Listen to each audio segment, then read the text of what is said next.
They're giving away millions on Causeway Street. Tuukka Rask, Patrice Bergeron, Patrice $6.5 million, $7 million for Tuukka. I'm Kevin Dupont for Globe 10.0 here with Chad Finn. And Chad, you look at these 2 8-year deals, and really Bergeron's a 9-year deal because he has a year left.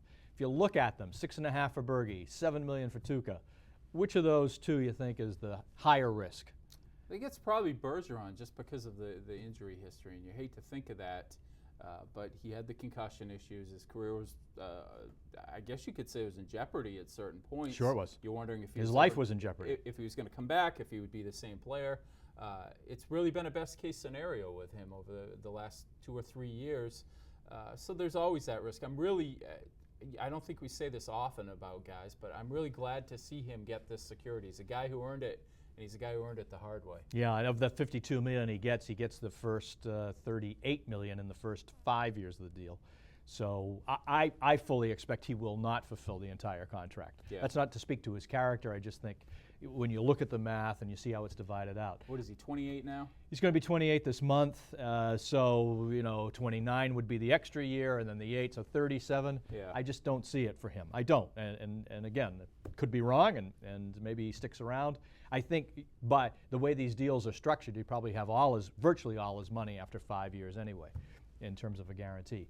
Tuukka, frankly, I think is the bigger risk, simply because when the goalie goes bad, there's no way to mask it over. There's almost no way to there's no way to build back. Right. So if Bergeron goes in a rut for, let's say, a whole season, he can still play, he can still be an effective player, he can kill penalties, maybe he won't have his points.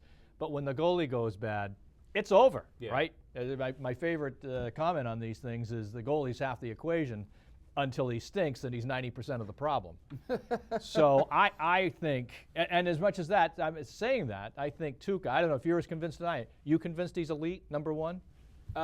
Close to elite? Does that count? Is that a real category? I do. The hesitation sort of eliminates. Yeah, there's a lot I like about him. I like his makeup. He's like casually cocky, sort of in a way. Very much so. Very easygoing guy, but he completely believes in himself. I like that he's pretty conventional. Like, he makes it look easy. He does. And I like that at the end of the deal, he's 36 years old. He's younger than Tim Thomas was when he won the Cup. So this isn't exactly. Signing a guy into his, his early 40s here. Yeah, no, that's right. Actually, he's a little bit younger than that. He's 25 now, so he'd be 30, 33. So, anyway, if you need a few bucks, you gotta, you're looking for a good summer vacation. Causeway's the place. Come on over. They'll write checks for $7 million.